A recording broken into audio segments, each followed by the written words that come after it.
i-discuss din po natin, no, kung ano ho ba yung mga ginagawa ng mga online lending apps, no, na pananakot na sa tingin ko hindi naman ho talaga kumbaga dapat katakutan. May nagtanong sa akin, "Good day po. Ask ko lang po, may rights po ba ang nagpautang online na i-post ang picture ko at i-blacklist nila ako sa NBI at police clearance dahil delayed lang ako sa payment ko?" Grabe kasi, parang nananakot na po eh. Nakikiusap naman po ako, nabigyan pa ako ng ilang days kasi wala pa po talaga akong pambayad today. Sa galang 4,500 na utang ko po sa kanila, ganun na po ang demand nila sa akin.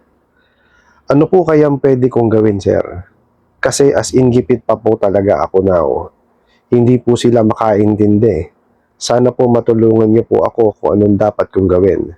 Thank you in advance po. Alright, napakagandang katanungan po nito, no? Pero bago natin siya sagutin, imbitahan ko muna sana kayo na pakisuportahan po yung aking mga social media account sa YouTube, Facebook, and TikTok. Okay, sagutin po natin itong katanungan po ninyo, no? Bale, ito hong sinasabi nyo na ipopost daw yung picture nyo sa social media, no, or online, ito kaya nilang gawin to, no?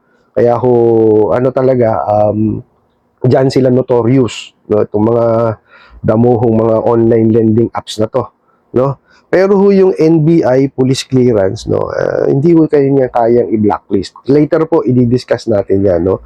Pero ito ho kasi ang kakampi ho natin diyan. Ang SEC ho kasi, no, nag-issue na ho ng memorandum diyan, yung prohibition ng unfair debt collection practices. So tatakel natin siya, ibubuod natin to, no. Ibubuod ko po, no, kung ano lang yung mga highlights, yun ang di-discuss natin. Tapos i-attach ko po yung link doon sa description para mabasa niyo po ng buo yung memorandum. Okay. Ang sabi po doon sa memorandum, no, bawal na bawal po yung violence or threats, okay? Using or threatening violence to harm someone, their reputation, or their property. So, bawal po yun, no? Yung threat tsaka violence. Illegal threat po, ito po yung threatening to take illegal action, no? Gagawa sila ng mga illegal na action, okay? Tapos, abusive language, bawal po yun, no? Public shaming, bawal po yun. Tapos yung magbibigay po ng false information, bawal din po 'yan, no? Deceptive practices. Ito po yung yung gumagamit po ng misleading na na method, no, para ho makapaningil po sa inyo, no? Tapos unreasonable contacts. Ito po yung pag-contact sa inyo ng bago mag-alas 6 ng umaga or 10 o'clock ng gabi, no? Mahigit sa 10 o'clock ng gabi, bawal ho 'yun. Not unless daw po na pagka 15 days overdue na yung kliyente, no?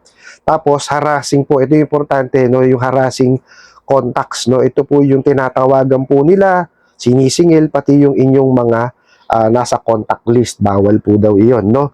Tapos ito pa po, no? Keep borrower's information confidential. Yan, lagi naman ho natin sinasabi, no? According to MC 18 of 2019, lending and financing companies must keep all customers' information strictly confidential.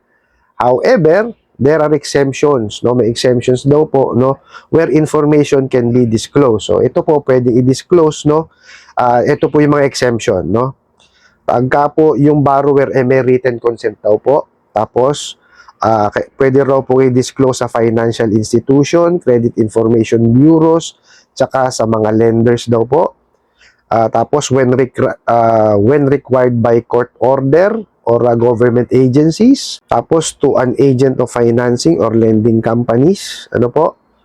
Tapos sa third party din po, tsaka po doon sa insurance. Okay? Para po kung nag-commit po ng fraud yung kliyente, no?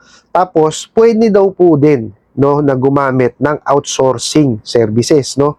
Ito po yung mga collection agencies, no? Pero po, no, kagaya ho na sinasabi ko sa inyo dati, no, ang responsable pa rin po diyan is yung lending company. So for example po, yung third party collection agency po, yung collection agency hinaras kayo, so ang tatamaan po o mape-penalize pa rin po is yung lending company. Okay? Tapos ito po yung yung mga penalties niya or mga pagka nag-violate siya dun sa sa prohibition on unfair debt collection practices po, no? Yung first violation po 25,000 sa lending, 50,000 sa financing. Yung second violation po 50,000 sa lending, 100,000 sa financing. Third violation po is pwede siyang mag-impose ng doble nung second violation, pero hindi hihigit sa 1,000,000. Tapos pwede raw masuspend din po yung lending at saka yung financing ng 60 days or ma-revoke po yung lisensya. Okay po? So yun po yung yung buod nung prohibition on fair debt collection practices, no? So yun, iano ko po siya, i-attach ko po siya dun sa sa description po sa baba, no, dito sa aking YouTube channel, no, para po mabasa nyo rin siya, no, kasi importante yung maintindihan nyo ito, kasi inilista na po ni SEC kung ano po yung mga bawal, no. Tapos i-discuss din po natin, no, kung ano ho ba yung mga mga ginagawa ng mga online lending apps, no, na pananakot, na sa tingin ko hindi naman ho talaga kumbaga dapat katakutan. Sinasabi nila meron silang legal department o yung higher department, no. Ito ho kasi yan kung may legal department ho sila, wala naman ng problema yun 'di ba? Ano ba trabaho ng legal department? 'Di ba?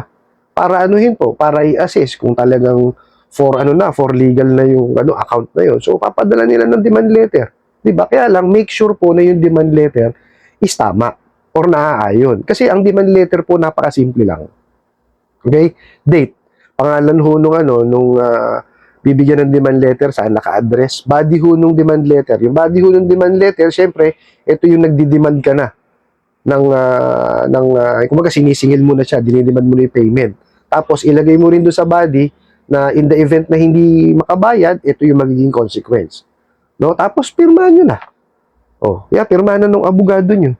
Kasi yung pagkaya sa company, abogado talaga ang gagawa ng demand letter. Pero pagka yan, yung tao sa tao lang, pwede na ho mismo yung taong gumawa ng demand letter. Legal naman ho yun. So, ibig sabihin yung legal department nila, yun lang kailangan gawin. Ano po? Hindi yung demand letter lalagay ko ano-ano pang mga batas-batas. Hindi ho ganun ang demand letter. Napakasimple lang ho nun. Magdi-demand ka lang ho ng bayad. Ano po? Tsaka importante doon, dapat na-receive. Kaya nga ho sinasabi nila, lagi, na ang pinakamagandang paraan ng pagpapadala ng demand letter is yung personal, yung personal niyo yung ibibigay para ma-receive, o di kaya yung sa snail mail, kasi may return card ho yun o di kaya yung mga courier po, na private courier, kasi meron namang certification na ibinibigay yon, no? Pero pwede rin naman ho yan ng through email, no? Kasi meron na ho tayong e-commerce, no? So po pwede na rin naman ho yun. Okay?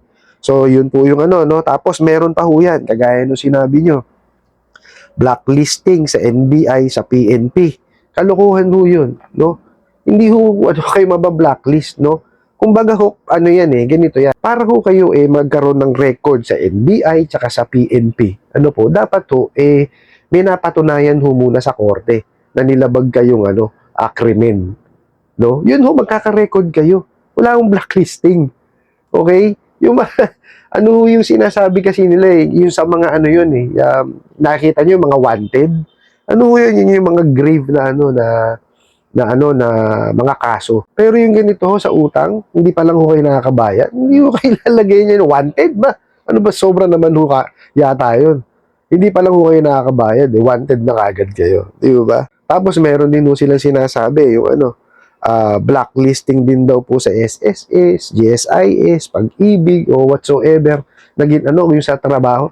Hindi ho nila pwedeng gawin yun. No? Kasi yun government mandated ho yun na tayo ho as empleyado, hinuhulugan natin yun, no? Lalo ho na sa SSS at sa Pag-ibig. No? Para po pagtanda natin, meron ho tayo magagamit. No? Hindi ho nila kayang ipa-blacklist yun. Wala akong pakialam mga doon.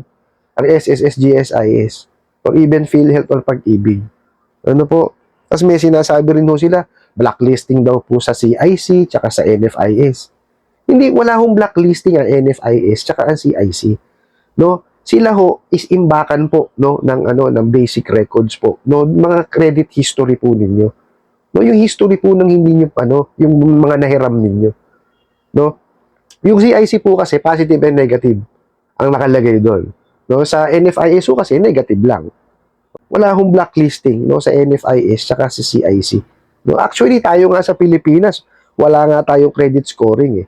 Meron hong mga kumpanya na nag-o-offer po ng credit score pero Pilipinas mismo wala hong credit score tayo. Tapos yung sinasabi nila magpapabarangay ho sila, eh napakalaking kalokohan ho noon, no? Kasi ho, nagbigay na nga ho ng utos ang ating ang ating Supreme Court no na pagka ho juridical entity, ibig sabihin no nito yung mga kumpanya po no hindi na ho sila i-entertainin sa barangay, no? Ang barangay ho is for yan, sa mga tao po, no, individual, no? Yun po pwede sila. Basta po nasasakop sila ng isang municipality or city, no? Yun ho, kung saan ho niya gustong barangay, sila ako nakatira ako sa barangay ABC, yun ihahabla ko sa sa barangay taga barangay XYZ o kung saan ko gusto na barangay. Siyempre, doon sa pabor ako na barangay. Doon ako sa barangay ko gaganapin yung pagko-complain ko. No? Ganun ho yun, no? Tapos meron pa rin ho sila yung pagpapablatter. Ba't ho sila magbablatter? Eh sila na nga ho tong gumagawa ng kalokohan. O di ho ba? Dapat kayo ho magblatter. Ganito gawin nyo. Pagka kayo nakaranas ho kayo ng harassment, no? Tapos may pagbabanta sa inyo, i-blatter nyo ho kagad. No? Pa-blatter nyo sa barangay, tapos pa-blatter nyo sa pinakamalapit na police station. So, ano man po, meron kayong record. O, di po ba? Tapos, magpapabisita daw po na field collector. Wala naman ng problema ron. No? Tataka ako dyan sa mga magbugok na yan. Ginagawang panakot po yung pagbisita ng mga field collector. Eh, samantalang yan ho ang traditional way ho ng paniningil. O, di ho ba? Mas madali ho kausap ang mga field collector. O, at least, dandun ho kayo, makakapagbigay ho kayo ng ng opinion ninyo doon sa inyong hiniram. O, di ho ba? At saka bibigyan ho kayo ng ng pagkakataon, no? Hindi ho basta-basta naman yan eh. No? So, kausapin niyo po pag pinuntahan kayo sa bahay. Ano po? Tapos, meron pa raw bisita sa bahay kasama ang legal officer, no? Ang NBI, ang PNP. Kalokohan nung malaki yan. O, bakit to? Tingnan nyo ho. Bibisita sa bahay. O, legal officer. Legal officer, ibig sabihin no, yun? Kahit pa paano, may may tinapos nun. Abogado yun. Oh. Diba? Tapos pasasamahan niyo pa sa NBI at sa PNP, galit nga sa kanila yung mga yun. Okay, maniniwala doon sa mga yun. Di po ba? Tapos pupunta rin daw ho yung sheriff para mambawi o maghatak ho ng gamit. Ano ang babawiin nila? O, di ba? Wala naman silang binigay na gamit sa inyo. O. Tsaka, wala ho silang babatakin eh. Tingnan nyo ho Ang sheriff po, para ho yan, makapag-garnish, kailangan ho yan may court order. Para makapag-court order, dapat po yan, meron ng desisyon sa korte. Wala pa naman ng desisyon sa korte eh. O, nung baga ho, may desisyon na si judge dun sa small claims na i-final. No? Ganun ho yun. Hindi ho yan po pwedeng agad, sheriff agad. wala pa namang sinasampang kaso. O, di ba? So, alam ho natin na puro kalokohan talaga ang alam nitong mga to. O, di po ba? O, tapos daw ho, ito yung lagi nila sinasabi ito, magpapadala daw ng demand letter sa barangay. Bakit ho sa barangay? Ano kinalaman ng barangay? Ang demand letter ho sineserve yan dapat dun sa mismong ng hiram. No? Kasi hindi ho ino-honor ng ng korte kung hindi ho yung yung nakahiram ang naka-receive nung demand letter. At bakit sa barangay niyo i-serve? O di ba? Mariosip na to. Tapos merong subpoena tsaka mga warrant daw na padadala ho, no? Yan ho malaking kalokohan eh. Pinadadala nila through email eh. Wala ho kayong marireceive na na subpoena tsaka na ng warrant no through email, no? Mga gagawin ho niyang ng korte doon yung subpoena, papadala ho, i-email ho yun doon sa sa police station. O, tapos piprint yun, isa-serve sa inyo. Ganun ho yun. Hindi kasi sheriff, isa-serve sa inyo yun. Ganun ho yun. Pero hindi yung diretso sa inyo. Wala akong ganun. I-email sa inyo ng korte, warrant tsaka sampina. Kalokohan ho yun. No? Hindi, wag mo kayo maniniwala doon. Ano po? Tapos inaantay na lang daw ho yung permit sa municipality nyo para daw ah, pumunta sa inyo. Kalokohan ho. Bakit ho kailangan pa nila ng permit sa municipality para lang ho pumunta sa inyo? Di ba? May address naman doon sa sa application. O sa ID nyo nga may address eh. O bakit kailangan pa ng permit? O ano ho ba yan? Negosyo ba itatayo nila? Ba't kailangan nila ng permit sa municipality? Mga kalokohan nila na yan eh. O tapos kakasuhan daw ho kayo ng breach of contract. Tapos small claims tsaka estafa. O ito ho yan. Breach of contract ho kasi, kumbaga, hindi nyo natupad yung inyong kontrata. O sige, given ho. Kaya lang ang tanong, makakatungtong ba sila ng korte? Hindi. Bakit ho? Kasi lumabag ho sila sa batas. O di ho ba? Kasi tingnan nyo mga nilabag niyan, yung privacy breach, ng National Privacy Commission. Di ho ba? Ano ho yan, Kinuha ho yung mga detalye ninyo nung walang paalam. O yung mga yung mga contact list niyo kinuha. O, privacy breach ho yun. O tapos pagka tatawagan yung mga nasa contact list po ninyo, nasa phone book, sasabihin pa yung information ninyo. O privacy breach na naman. Pangalawa, yung the Truth in Lending Act. O hindi nila ini-explain, yung obligasyon na pinapasok po ninyo. O di ba? Hindi nyo alam kung magkano yung interest, kano yung processing fee, magkano yung penalty, kailan yung first due date. Mabubulaga ka na lang after 7 days, due date mo na pala. O di ba? O pangatlo, yung ceiling on interest rate. Hindi ho nila sinusunod. O di ba? At pangatlo na ho yun. Kasi pag nalaman ho ng korte yan, na exorbitant po yung interest, hindi nila pababayaran sa inyo yun. No? Kung ano lang ho talaga yung nakadue, yun lang. Ganun ho gagawin ng korte dyan. O baka ma-dismiss pa yung kaso, depende ho sa ni judge yan. No? Kasi i-analyze po ni judge yan eh. O, di po ba? Tapos pang-apat, yung prohibition on unfair debt collection practices. Kasi nangaharas sila. O, di po ba? Tapos yung panglima po is yung Consumer Act po natin. Kasi dinadaya nila kayo. O, ang advertise nila, may 90 days, may 120 days, 150 days. Yung pala 7 days lang. O, di ba? Yan ang pwede nilang Kaya ayaw nilang tumungtong ng korte. So, hindi kayo masasampahan ng breach of contract, small claims, or even estafa. Kasi ang estafa po, kailangan yan. Ang niyan is, kumbaga nilinlang nyo sila, or dinaya nyo sila, para kayo ay makapangutang. Hindi naman eh. Actually, pa lang nagsisimula pa lang kayo mag-apply, nakita pa lang ang number ninyo. Dinadala na kayo ng pera eh. Walang evaluation or walang credit investigation na nangyari. Oh, paano sasabihin nila na na may estafa? Di ba mga bugok? Oh. Yan ho yung lagi nilang mga pinananakot. Huwag niyo hong katakutan. Pinakamainam ho, maghanap po kayo ng abogado. Or di kayo, pumunta kayo sa mga notary public. Magtanong-tanong ho kayo sa kanila. Yung mga abogado po makakatulong po sa atin sa mga usaping legal. Tsaka ho ito yung yung sinasabi nyo sa tanong nyo kanina na ipopost daw ho kayo sa social media. Totoo po yun. Totoo yung ginagawa nila yon. Kasi nga, puro public shaming ang ginagawa nila, pananakot tsaka panghaharas. So, pagka ginawa nila sa inyo, pinost kayo sa social media na may halo pong mali siya. Let's say, sinabi, scammer alert, balasubas. Maghanap po kayo ng abogado. Demandan nyo po cyber libel. Criminal case po yun. May kulong yun. At mayroon pang danyos. No? Ganun ho gawin ninyo. Tapos, ito ho pinaka-importante, kasi dapat i-educate ho natin ang sarili natin, Pumunta ho kayo sa sec.gov.ph, Nandun ho yung mga batas, na nakakasakop po sa lending tsaka sa financing or sa pagpapautang. Basahin niyo po, i-educate po natin ang sarili natin.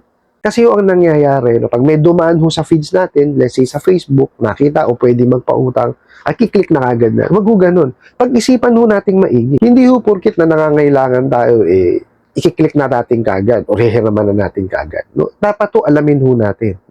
I-check na ho natin yung reviews. Importante ho yan. Check nyo kung ano ho ba yan. Balasubas ba magpautang yan? Di ba? May reviews naman po eh. Napakalawak na po na nasasakop ng internet. I-check nyo po yung review sa internet. Tapos, bumisita ho kayo sa YouTube, sa Facebook, or sa TikTok. I-check nyo po doon. Tatype nyo lang naman ho yung pangalan ng lending. O pagka ho yan, may mga pangit na makikita nyo, may mga videos na ho dyan. So, malalaan nyo po. No? Ang social media ho natin, napakalawak na nararating. No, marami na ho siyang laman actually.